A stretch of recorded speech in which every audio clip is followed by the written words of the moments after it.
በሶስተኛውም ቀን በገሊላ ቃና ሰርግ ነበር። የኢየሱስም እናት በዚያ ነበረች። ኢየሱስም ደግሞ ደቀ መዛሙርቱ ወደ ሰርጉ ታደሙ። የወይን ጠጅ ባለቀ ጊዜ የኢየሱስ እናት የወይን ጠጅ እኮ የላቸውም አለችው። ኢየሱስም አንቺ ሴት ካንቺ ጋር ምን አለኝ? ጊዜ ገና አልደረሰም አላት። እናቱም አገልጋዮቹ የሚላችሁን ሁሉ አድርጉ አለቻቸው።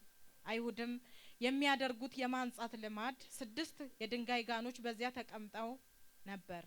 እያንዳንዳቸውም 2 ወይም 3 እንስራ ይይዙ ነበር። ኢየሱስም ጋኖቹን ውሃ ሙሏቸው አላቸው። እስካፋቸውም ሞሏቸው።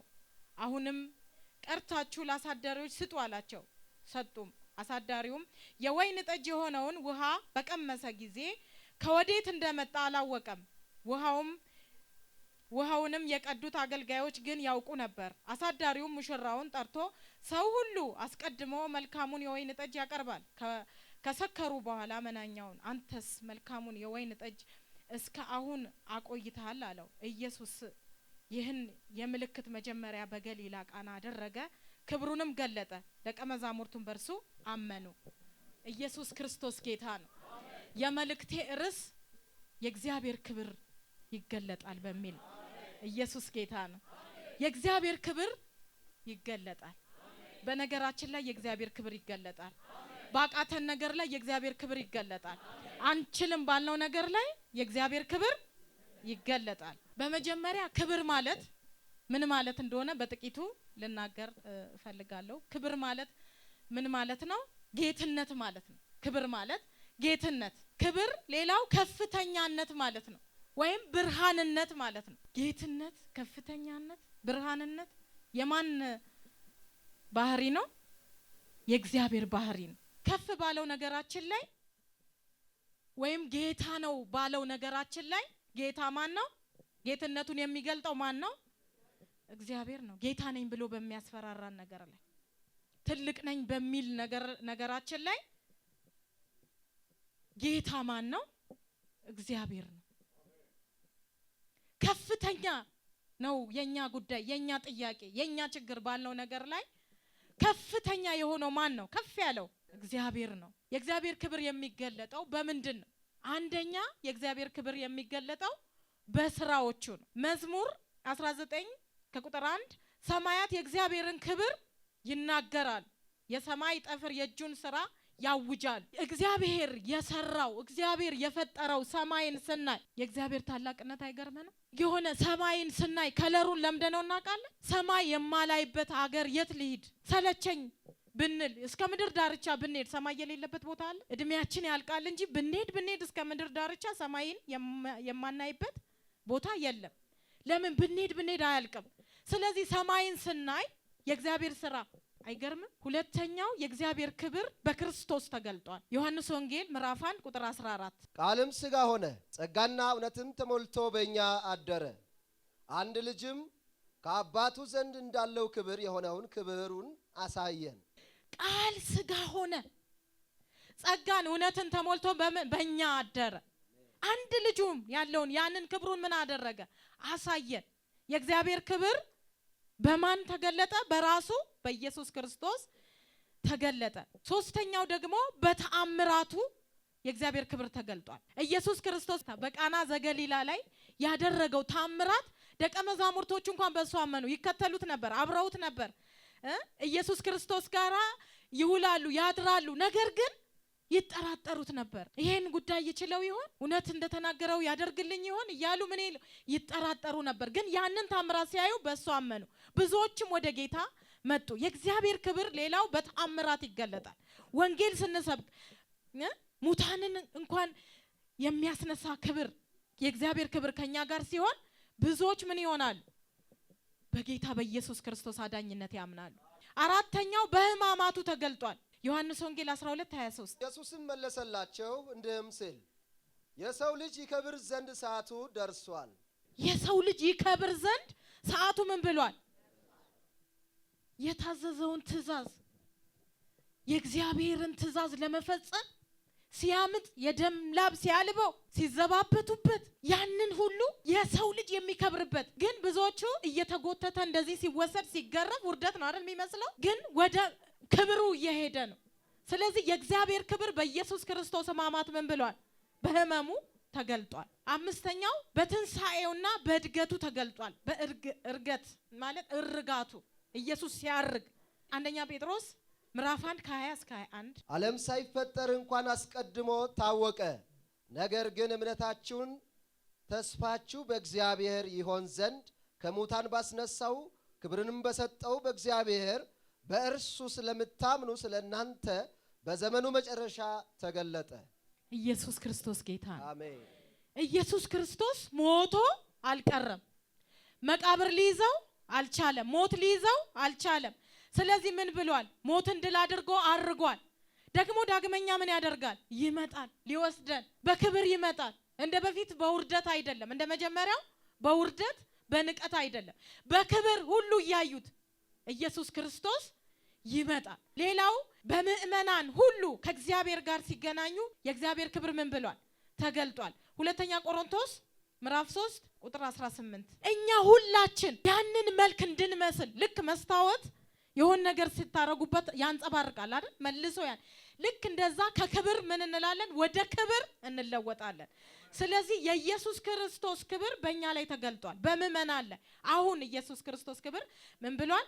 ተገልጧል። የእግዚአብሔር ክብር በህይወታችን ሲገለጥ ምን ይሆንልናል? አስቀድሜ ወደ አነበብኩት ክፍል ነው መወስዳችሁ። ዮሐንስ ወንጌል ምዕራፍ 2 ከቁጥር 1 እስከ 12 ያለውን ኢየሱስ ክርስቶስ ምን ብሏል? ወደ ሰርጉ ታድሟል። ሰርገኞቹ ኢየሱስ ክርስቶስን ምን ብለውታል? ጠርተውታል፣ ቦታ ሰጥተውታል። የእግዚአብሔር ክብር በህይወታችን እንዲገለጥ ለኢየሱስ ቦታ እንስጠው። ኢየሱስን ሁለተኛ አናድርግ። ሁል ጊዜ በህይወታችን ኢየሱስ ክርስቶስ ምን ይሁን? አንደኛ ይሁን። መፍትሄ ፍለጋ ወደ ሌላ ባጎት በዘመድ ወይ በሌላ ነገር አናድርግ። የእግዚአብሔር ክብር በህይወታችን እንዲገለጥ ኢየሱስ ክርስቶስን አንደኛ እናድርግ። እዚህ ጋር አሁን ሰርግ ላይ እኔም ስለማቅ ማለት ነው። ሰርግ ቁጭ ብለን ሰርግ ስንጠራ አከሌ መኪና አለው አጃቢ ቢሆን አይደል ምንለው? አከሌ ጥሩ ነገር አለው ይቺን ነገር ቢሸፍንልኝ አከሌ እንደዚህ ነው ብለን ነው የምንጠራው። ግን እዚህ ጋር ኢየሱስ ክርስቶስን እንዴት እንደጠሩት ወደዛ እንዴት እንደጠሩት አናውቅም። ለምን? በምድር በነበረ ሰዓት እንወደው ዘንድ ደም ግባት የለውም። አንድ ጊዜ እንደዚህ ብሏል አይደል ጌታ ኢየሱስ ክርስቶስ? ለሰማይ ወፎች ራሳቸውን የሚያስጠጉበት ጎጆ አላቸው፣ ለቀበሮች ጉድጓድ፣ ለሰው ልጅ ግን ራሱን የሚያስጠጋበት የለውም፣ ቤት እንኳን የለውም። ግን እዚህ ጋር እነዚህ ሰርገኞች ኢየሱስ ክርስቶስን ጠርተውታል። ስለዚህ ታምር አድራጊው የሆነው ኢየሱስ ክርስቶስ መጀመሪያ ላይ እንዳየነው ደቀ መዛሙርቱ አብረውት እየተጓዙ እየሄዱ እንኳን ታምራት ሲያደርግ ነው እንጂ መጀመሪያ አላመኑም። እውነት ይሄን ይችላል ብለው ነበር የሚሉት። ኢየሱስን እየተከተልን ባላመንነው ነገራችን ላይ ዛሬ ግን ማመን ይሆንልን። ለምን? ኢየሱስ ክርስቶስ ሰርጉ ላይ ስለተጠራ ፊተኛ ስላደረጉት ቦታ ስለተሰጠው ያንን ታምራት አድርጓል። ምናልባት እዛ ሰርግ ላይ ባይገኝ በእነዚህ ሰዎች ቤት ምን ገብቶ ነበር? ውርደት። እስራኤላውያን በድሮ ዘመን የሚያደርጉት ወይን ጠጅ ብቻ ነበረ ሰርግ ላይ እንትን የሚባለው ማለት ነው። ይሄ ያሁኑ በጌሾ በምናምን ያለው አይደለም። ወይን ጠጅ ስንል ማለት ነው ጌታ ኢየሱስ ክርስቶስ ንጹህ ውሃ ነው ቅዱና አምጡ አላቸው። ውሃውን ወደ ወይን ጠጅ የቀየረው ማለት ነው። ስለዚህ ሌላ አማራጭ አልነበራቸውም በድሮ ጊዜ። አሁን ብዙ አይነት አማራጭ አለ አይደል? ጠላ ይላሉ፣ የሆነ ኪኒቶ ለስላሳ ምናምን አለ። ግን ያን ነገር አለቀ። ስለዚህ እነዚህ ሰርገኞች እንግዳ ጠርተው በመሃል ላይ አለቀ። ስለዚህ ምን ይሆናሉ? መነጋገሪያ ነው የሚሆኑት። ሳያውቁ ነው እንዴ የጠሩት? እንደዚህ ሰው አምጥተው ነው እንዴ እንደሚያረጉት? ትልቅ ውርደት ነበር በድሮ ጊዜ።